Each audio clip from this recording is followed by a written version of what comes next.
Magandang araw mga kaibigan. Bigyan natin ng reaction ngayon, opinion itong post ng Batas PH, itong mga pahayag ng spokesperson ng Supreme Court, Attorney Camille Ting.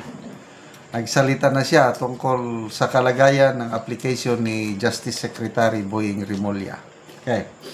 Supreme Court spokesperson Attorney Camille Ting on Tuesday said that an ombudsman aspirant needs a majority vote or at least 4 out of 6 votes from the judicial and bar council members to be included in the short list.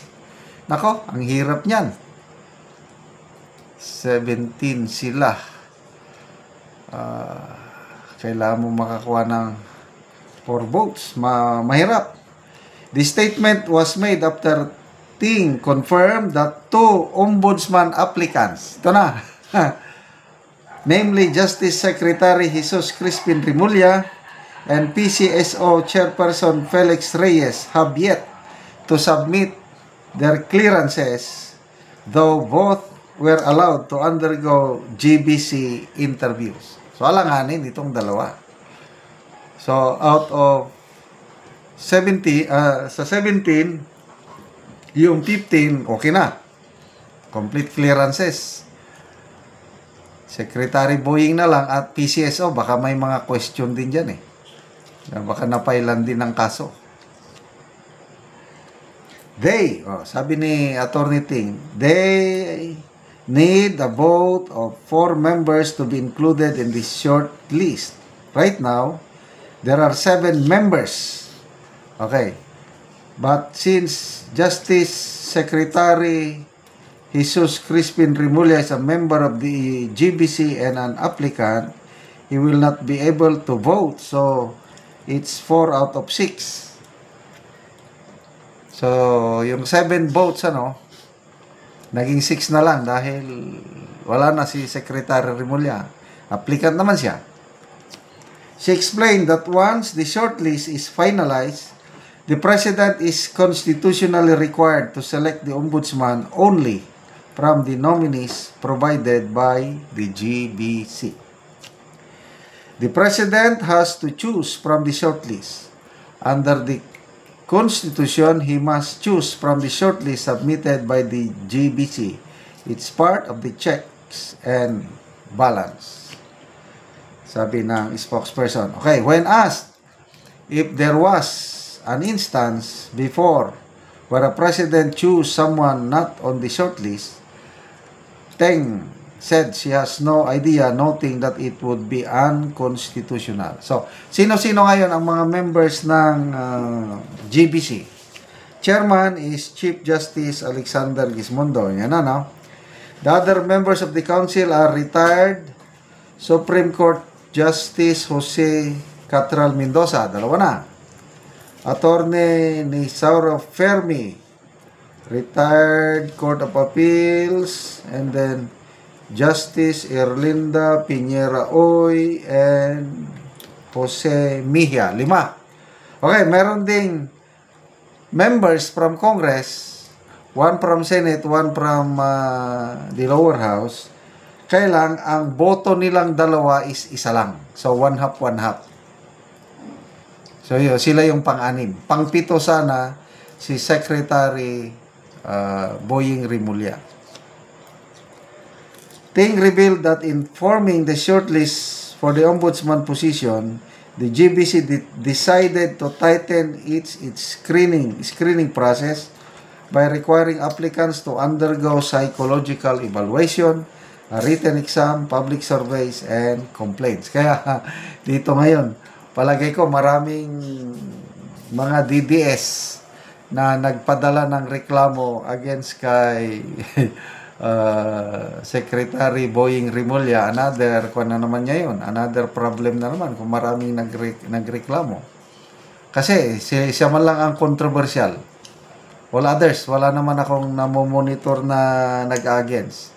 Sina Kipi Chu, mga grupo niya, nananawagan talaga na magpadala ng comments doon sa surveys. So, tignan natin. So, Ano ngayon? September 3. Ang deadline pala sa pag-submit ng clearance is September 15. Kaya nananawagan si Crisette Chu. Our prayers are working, sabi niya. Kasi maganda sana kung nung September 2, kahapon, yun ang interview schedule ni Secretary Boying Rimulya, nag-submit na sana siya ng clearance. Kagaya ng mga kasamahan niya, yung 15 applicants nakasubmit na noong September 2. On or before September 2, nakasubmit na. Siya na lang at yung PCSO chair ang hindi.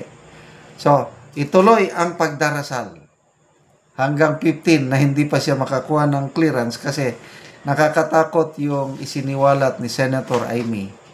Plan C nila itong ombudsman. Failure yung Plan A, yung charter change. Failure yung impeachment, Plan B. So ito, Plan C, ang ombudsman, paupo sila ng kanilang ombudsman, kasuhan nila ng kasuhan si BP Sara hanggang matanggal siya sa pwesto at mapakulong bago 2027. Okay? So, tuloy ang laban. May Plan P, Plan D. A, B, C, D. Ano yung D? Meron nang nag-file ng joint house resolution. I-amend na naman daw ang konstitusyon. Anong purpose? Hindi na economic provision. Last year, economic provision, hindi natuloy. Ngayon, mag-charter change, magbuo ng constitutional convention, gagastos tayo ng malaki para lang daw i-amend yung konstitusyon, ibaba ang age requirement ng magkandidatong presidente at vice-presidente. Grabe, ano? Constitutional Convention, mag-election, gastos na naman. Pag nabuo na yung members ng convention, susweldohan mo yun. Para lang i-amend. Ay, kasi nakikita nila na walang malakas na kandidato laban kay BP Sara. Sa survey na pinagawa nila, si Mayor Vico Soto lang daw ang malakas. Kaya lang, disqualified siya dahil wala pa siyang 40 by 2028. Kaya gusto nilang ibaba from 40, gawin nilang 35. Sige, bring it on. Wala pa rin makakatalo kay BP Sara kahit si Mayor Vico Soto. Kaya salamat mga kaibigan sa inyong pagsubaybay sa ating channel. Nakakatulong kayo ng malaki sa tribong Talanding ng Bukidnon dahil ang sweldo natin sa channel na ito, pantulong sa tribo. Sa ngayon, namimigay tayo ng mga libreng yero at pako para makapagpatayo sila ng maayos na tahanan. Panoorin niyo ang video na ito. Mauna ni si ate ang matagaano gyero nga ano na ning gaitaod karon. Magtaod na daw buwan. Oo. Kayo sen.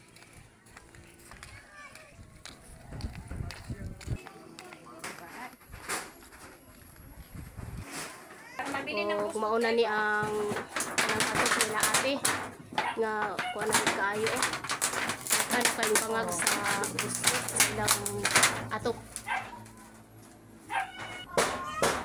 Grabe na gid kayo ang slot na o tuluan na gid kayo sila ate ko ulan.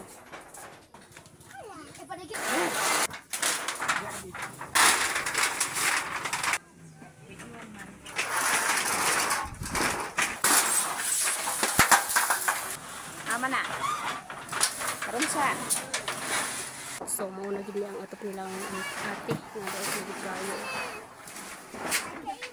Karon mag-atok na gid si uncle sa iyang balay. So nagtinabanga gid sila og atok si auntie og uncle.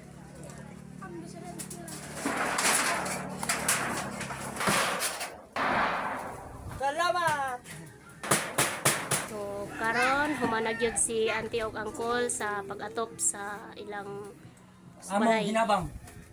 So pila na ni ka tuig ang inyong balay karon te o unsa inyong masulti nga natagaan na mo og yero? Kada mong balay ko ana ni 23 years na gid siya. Nya karon ang akong masulti lang ano sa tanan salamat kay sa Ginoo. O sa nag-sponsor ani, dako kay mong pasalamat og sa nakakita karon sa among video. Nga mapasalamaton gud mi kay sa una katuluan na gid ni among atop. Oo. Pero karon Tulo na gyud sa una. naipulihan na gid og bag-o.